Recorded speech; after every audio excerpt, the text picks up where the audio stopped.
Hello everyone, this is Bill Griffin. Welcome to Different Take Podcast. If you like this content, please subscribe, like, share, comment. Really appreciate you watching. I recently did an episode on the Baltimore City Public Schools and their lousy math scores for their students. And I want to talk about their reaction to it and why I think that their math scores were so bad. But a little background, I did this, I think it was episode 138.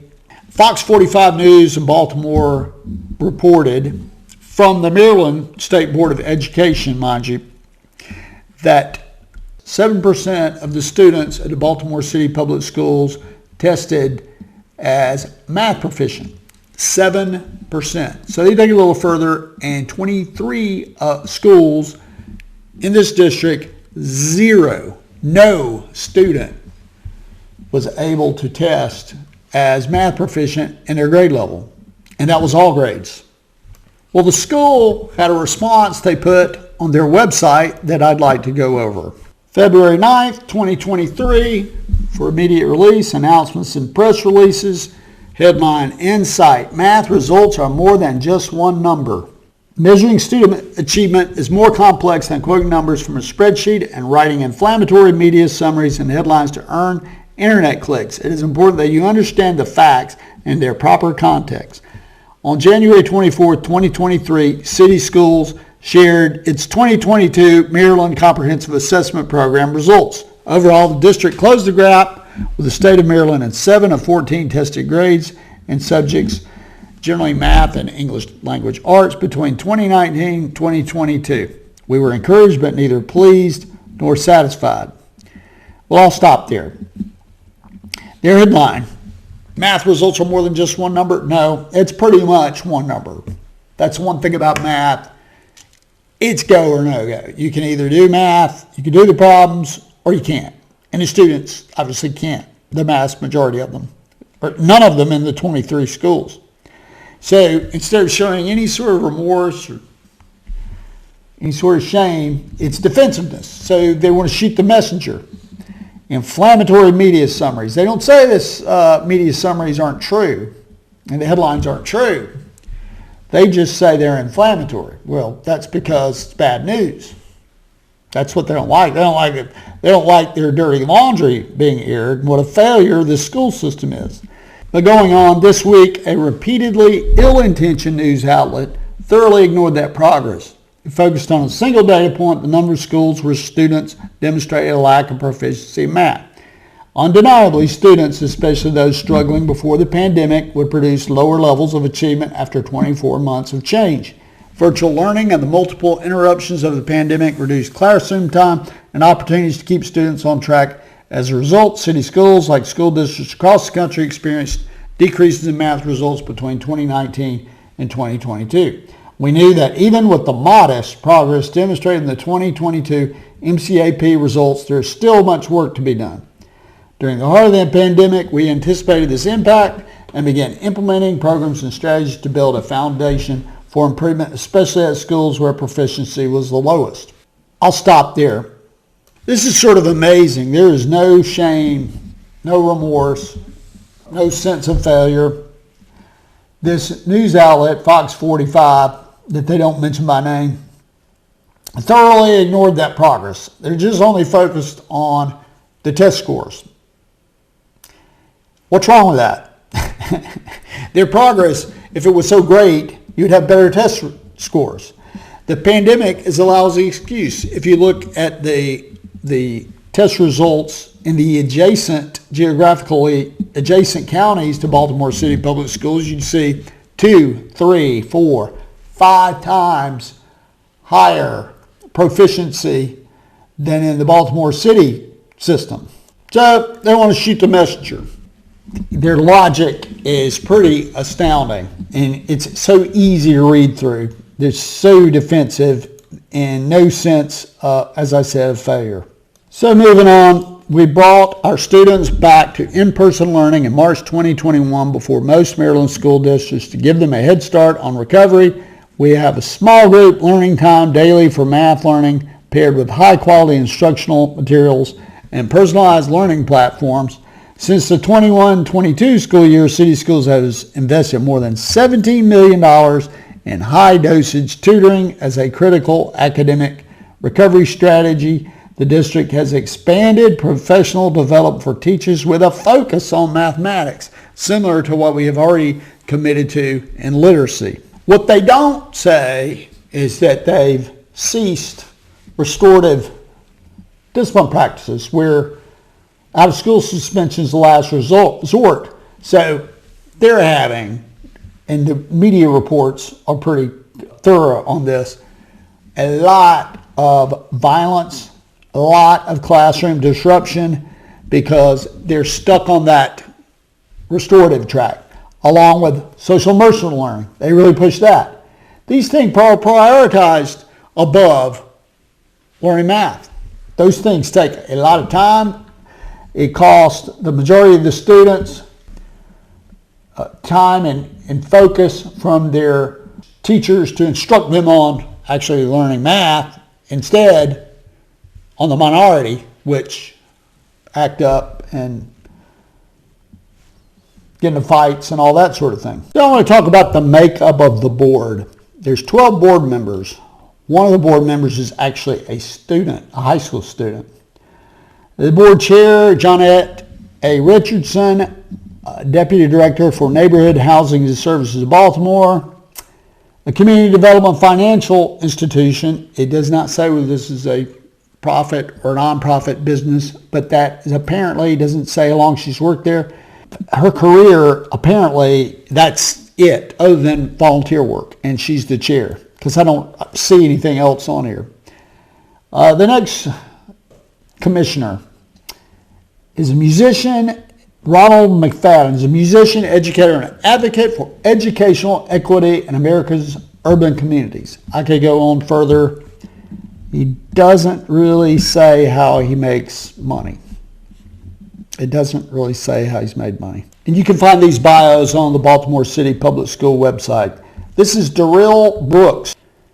Darrell Brooks is an early career interdisciplinary researcher and a social justice practitioner from Baltimore, Maryland. He's the founder and CEO of Love and Justice Consulting, an organization that provides leaders with diversity and social justice learning opportunities to increase their capacity to effectively and authentically engage difference. Additionally, over the past 15 years, Dr. Brooks' research agenda has explored the impact of systemic oppression on the holistic health of black communities with a focus on exploring how racism, sexism, and heterosexism impact lesbian, gay, bisexual, transgender people's mental, physical, spiritual, emotional, and sexual health. As an educator, work focuses on social justice education, and I think you get the picture with Mr. Brooks. Linda Chinia, teacher, former employee, teacher, principal, director of elementary school improvements, so forth and so on.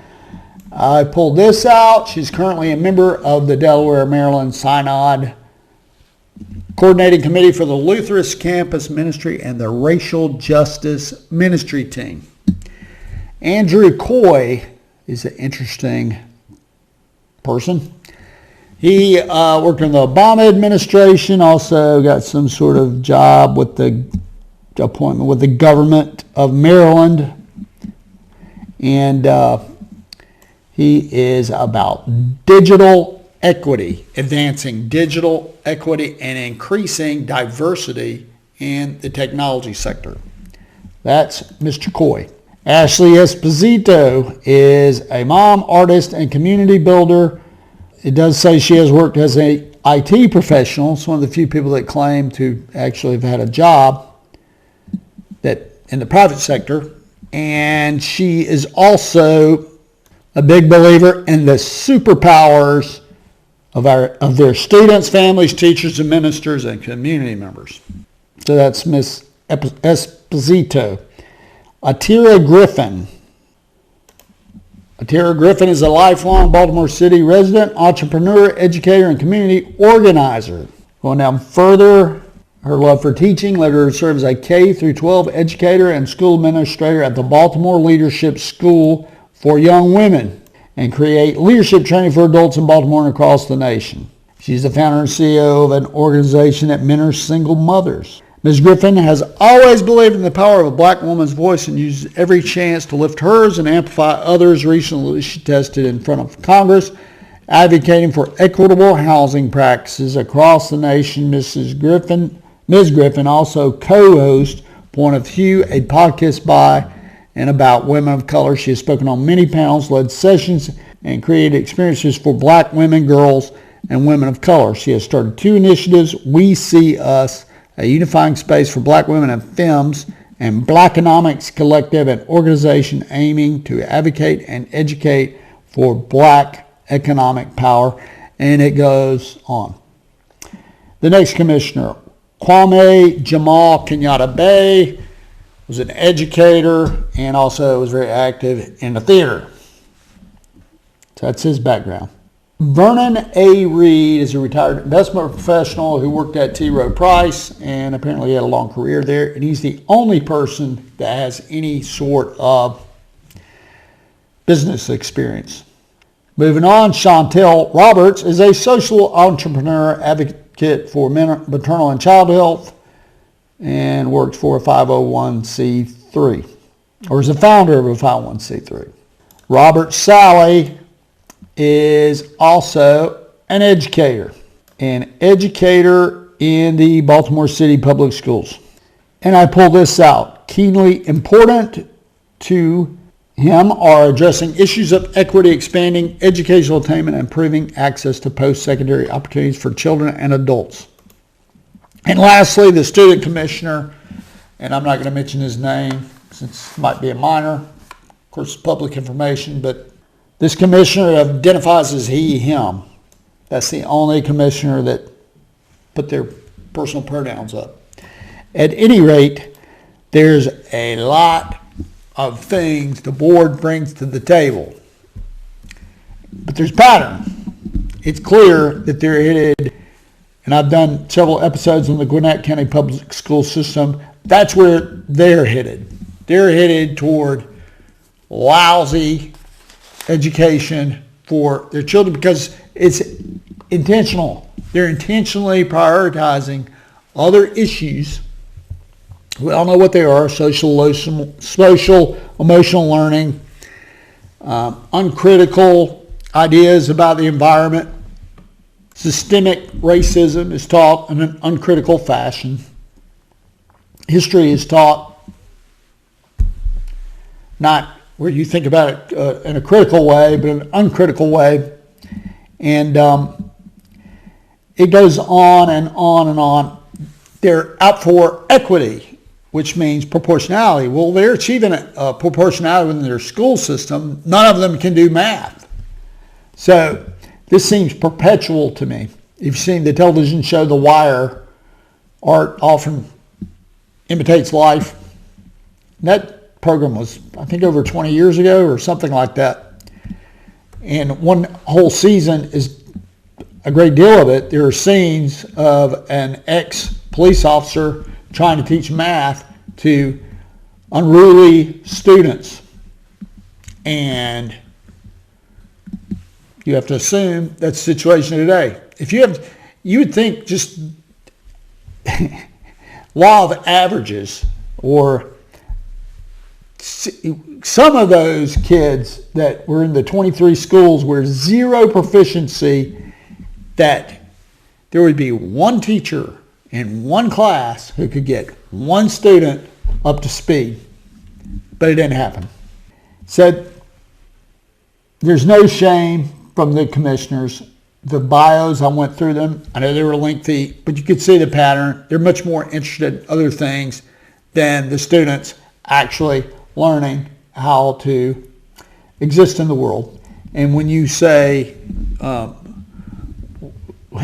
when you're trying to say there's more to the story than what was reported, no, there really isn't. You can't sugarcoat unless you don't care. And when I say they prioritize, or it's intentional that they're prioritizing other issues above math. That seems obvious to me. So that's my episode today. Appreciate you watching. If you like the content, please subscribe, like, share, comment. You've been listening or watching A Different Take. podcast with Bill Griffin. And thanks for watching.